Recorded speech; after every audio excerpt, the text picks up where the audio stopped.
To get really good things done takes a Herculean effort. To get bad things done takes almost no effort at all.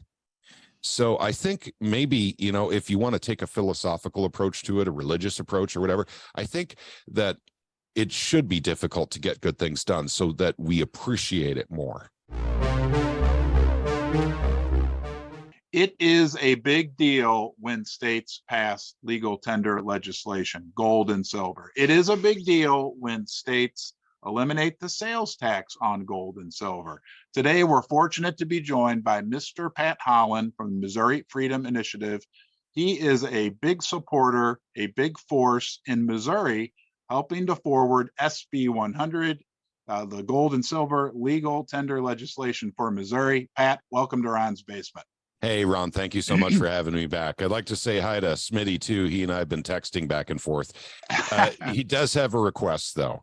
Yes, if he can have more to eat than just ramen noodles. Okay, I'll see what I can do. I don't know.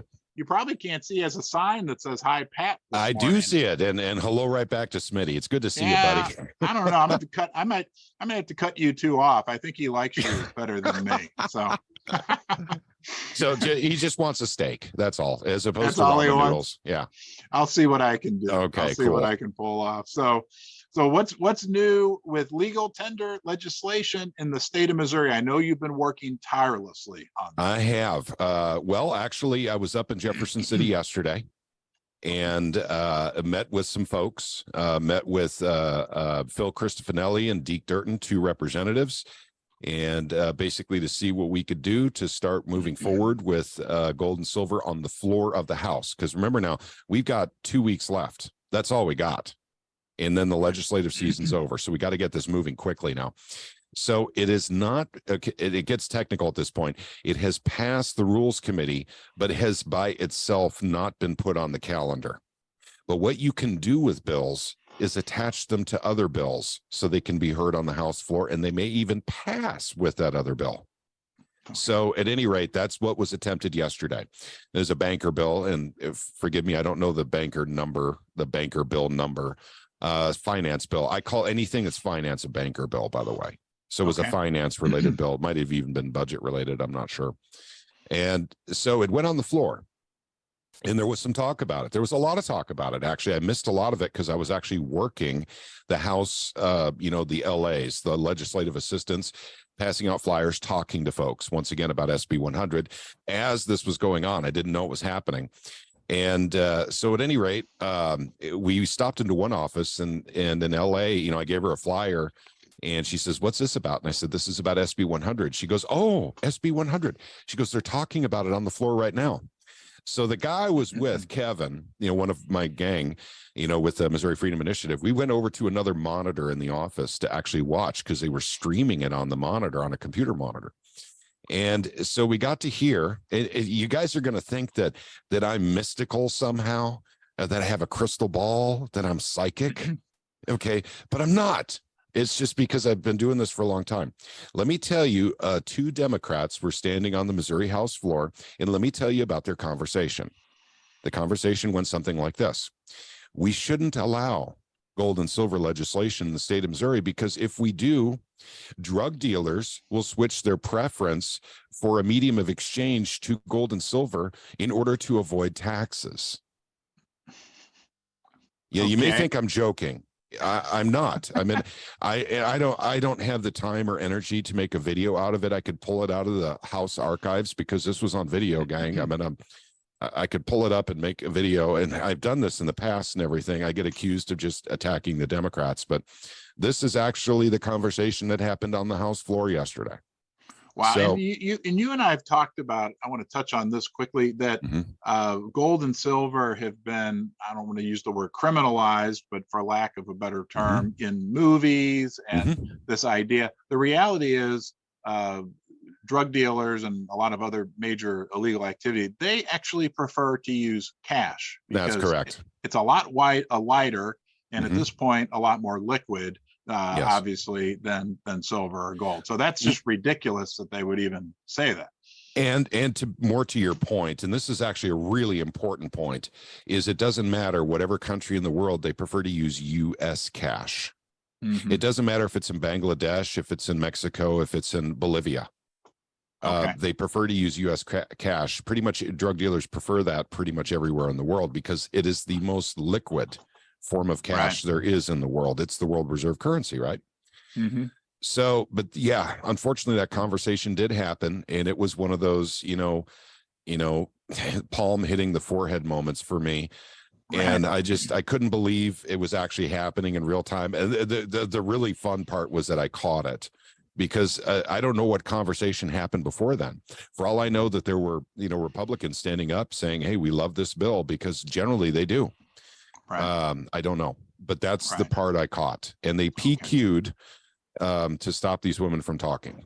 These two Okay. Democrat women from talking. PQ'd means previous question. That means all conversation stops, and they shelve or table the bill and they move on to something else, because I just, no one was, oh, that's one more thing, setting the environment. The environment was this. On the House floor, there was so much background talk. No one was paying attention to these women. You could see on the monitor, because there's a wider view, so you can see a lot of folks. They're on their phones, or they're around the outskirts of this giant floor having conversations. No one was really paying attention to them. So at any rate, that's also another detail I thought I would throw in. But yeah, that happened yesterday. And Wow. so where are we at with it? Well, as far as it being attached to this finance bill, I don't know exactly where it's at, because that bill itself has been PQ'd. In other words, it's been tabled or shelved for bringing out on the floor again sometime soon, because I think they just wanted to shut the chit chat down between these two ladies. Sure. So And go ahead. And just to review, SB 100 in Missouri has passed the Senate. Is that correct? That so is correct. we're in the home stretch here. We have 2 weeks to get it to pass in the House. That's correct. Let me ask you this question. Missouri, I think, is unique that we have 2 Federal Reserve banks, one in Kansas City, one in St. Louis. Do you think that that you're going to run into any organized resistance to the bill? Because I mean, to think about a state that has 2 Federal Reserve banks passing gold and silver legal tender legislation, that's that's a big thing. It is. And that's a very good question. I've got a really good answer for you.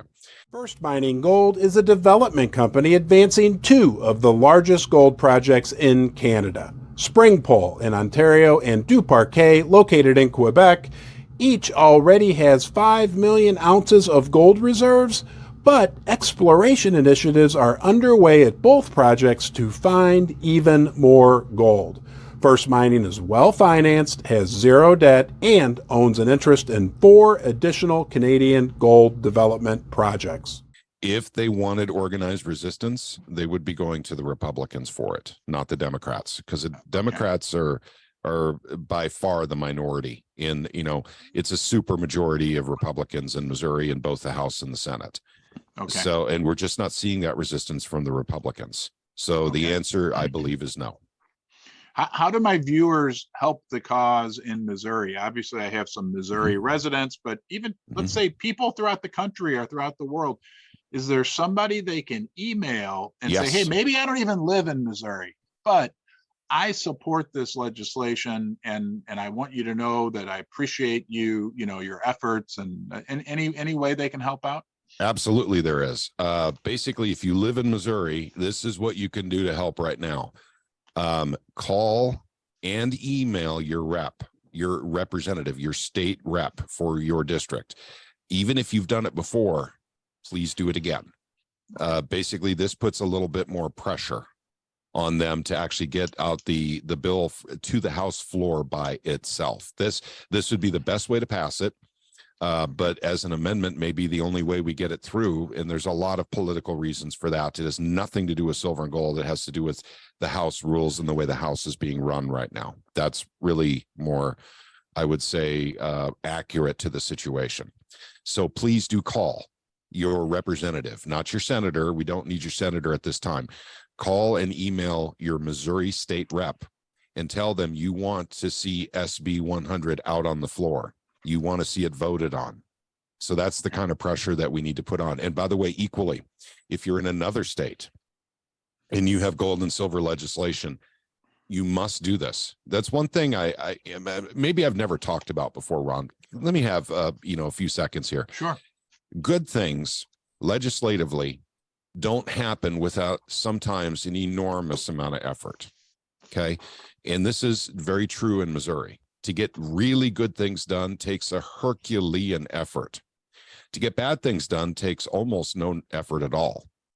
So I think maybe, if you want to take a philosophical approach to it, a religious approach or whatever, I think that it should be difficult to get good things done so that we appreciate it more, and that, we fight to keep those freedoms or those good things that we have worked for and achieved. And that may be true, because you look at, and we're going to talk about this in a second, but you look at Arkansas and how fast the legislation went through Arkansas for gold and silver. I mean, they got rid of capital gains tax and legal tender status for gold and silver in 11 days. Maybe 12 days. And it's something like that. Hang on, 29th to the 11th, maybe 13 days. Yeah. And it passed over with pretty overwhelming overwhelming support. That's correct. Only 8 dissenters in the House. I think it was like 80 for it in the House, 8 against, and 0 resistance or 0 no votes in the Senate. So let me set the stage for you. It got introduced as a bill in the House of Arkansas on the 29th of March. On the 11th of April, it was signed by their governor. So it went from House to the Senate to a tornado hitting their capital to the governor signing it in that order. Mm-hmm. That's how fast it went. And in other states, it takes, Tennessee had no resistance. They took 9 weeks. Just as a frame of reference, we pre-filed December 1st. The beginning of our legislative season started, that'd be January 4th. So January 4th is when it was set in motion. And here we are, basically at the end of April 25th today, 26th, 27th maybe, 27th. And so we're going from January 4th till, literally April 27th, and we're still working the process and we're still having to work it hard. Is this because there's resistance to gold and silver? Not really. It's not about that at all. It's just about, the House procedures that we have to deal with, and basically the power structure and the way the power structure works to getting their agendas or their priorities done first. If their priorities are not met, they often use that as leverage to not get anything else done. And that's exactly happening right now with IP reform. So that's why it's slow moving around. So at any rate, that's just to set the stage for people to understand. And I want to remind everyone, this is gold and silver legal tender legislation. This is states reclaiming their citizens' constitutional rights to use gold and silver as legal tender. This is a big, big deal. And it's people may say, well, the fact that Mississippi just eliminated the sales tax, that's not that big of a deal, or Missouri's doing this, or it is a big deal because it all combines, and it's a big movement right now. But if you're a person who understands the role that silver and gold have played historically in the United States and historically in the world, it's a big deal. And if you're a person who wants to protect yourself and protect your rights and protect your family and protect your wealth, it's a big, big deal. Yeah, I agree with you. I couldn't have said it better. Getting rid of sales tax, I've always said this, always. Yeah, I know some people say, well, that's a small deal legislatively and it's quick and it's easy. No, it's difficult to get rid of a tax gang. It's difficult. And if you're going to make gold and silver legal tender, and if you have sales tax in your state, you have to get rid of that sales tax before you can go forward with any other legislation. It has to be the first step. And I can tell you from personal experience, working the legislature in the state of Missouri, it's almost impossible to get rid of a tax. Even though we're in a red state, it's almost impossible. Now, is it possible? Probably. I've not successfully been able to do it yet, but I've gotten a lot of people interested in it. So this is this has nothing to do with gold and silver. This is just a warning. Be very, very, very careful what taxes you let through. And it doesn't matter if it's a school bond or if it's a sales tax increase. It doesn't matter what tax, because they're almost impossible to repeal, even when they're not needed anymore. So be careful about that. I advise people to vote no on most taxes anyway. That's my personal opinion. It's an income stream for the politicians. That's correct. Right, and not just politicians, but public unions, fire departments, police stations, sheriff's offices, schools. They will fight to keep that tax no matter what. They'll say they can't live without it.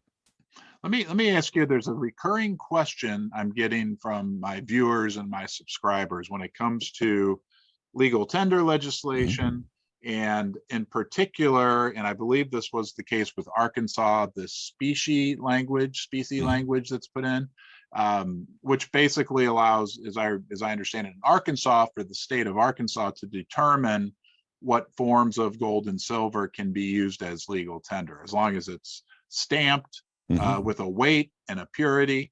Now, here's the burning question I'm getting. How would, and I don't know that you have an answer for this, but maybe you have an opinion, how would the 90% junk constitutional, whatever you want to call it, silver fit into that scenario? Have you heard any ideas on how that might look? I don't know on a legislative level, but I do know on a physics level. So here we go. And some of your folks may not like this. Okay. So I'm going to warn you in advance. This may be bad news for some folks. Some of those coins are literally worn down to, literally 90% or 85% of their original mass. Okay. This is just a fact. Some of this stuff is really worn down. It's very old currency, right? Or money. Right. Weight and purity is going to come into play here. So basically, constitutional silver may have to be weighed and verified for, purity, and you may not get the value that you expect out of it because it has worn some of it off. I think that's, now, by the way, I'm not going to say that's what legislatively is going to happen in any state, but I can tell you for a fact that's exactly how UPMA Bank deals with, junk silver. Okay. That's exactly how a bullion bank deals with it. And in fact, bullion banks prefer not to deal in constitutional silver, or what we call junk silver, for that very reason, because it takes resources and time to figure out the exact value of a worn down coin. Right. No, that makes sense. That makes sense. Thank you, Pat. You're welcome. You're in the home stretch with SB 100. We'll ask the viewers, do whatever you can to get in touch with your representatives. We appreciate all your hard work, and hopefully in 2 weeks, right from now, seems like you and I hook up every 2 weeks. We'll have some good news. I hope so. I truly hope so. So gang, please call your rep. Please email your rep too. Do both, please. And put pressure on them. And by the way, when you're dealing with politicians, honey will attract a lot more flies than vinegar. Don't be nasty to politicians. It doesn't serve any purpose. It doesn't get you anywhere. So, and I know some people just instinctively are not nice to politicians, and I get that to a certain extent. But trust me, when you're trying to get legislation done, you definitely want to be nice to them. You can still have debate with them, and you can still disagree with them, but be nice. So we're asking them to actually get SB 100 from the Rules Committee onto the floor. That's what we're asking for. From the Rules Committee onto the floor. Yep, it's finished up the Rules Committee. It's just waiting for calendar assignment. I'm sorry, more specifically, from Rules Committee to the calendar. Okay. That's the better way of saying it. From the Rules Committee to the calendar. That's correct. Okay. And if people want to learn more about you or your organization, is it mofree.org? Yep, morefree.org. And my website and email were down for a week as I switched I switched from one hosting company to another, but it is back up and running now. It's up and running. And I'll put links to that in the description below. Thank you, Pat. We appreciate all your hard work. And of course, I'll look forward to seeing you, but I know my viewers will even look forward to seeing you more. But I also know it's Smitty, the silver bear. He'll look forward to seeing you even more as well. Yeah. Smitty. Hey, I did my part, buddy. I asked for a steak for you. But thank you very much for having me back, Ron. Yeah, you're very welcome. We'll look forward to seeing you soon. Thank you, Pat. All right. Take care, Ron. Bye-bye.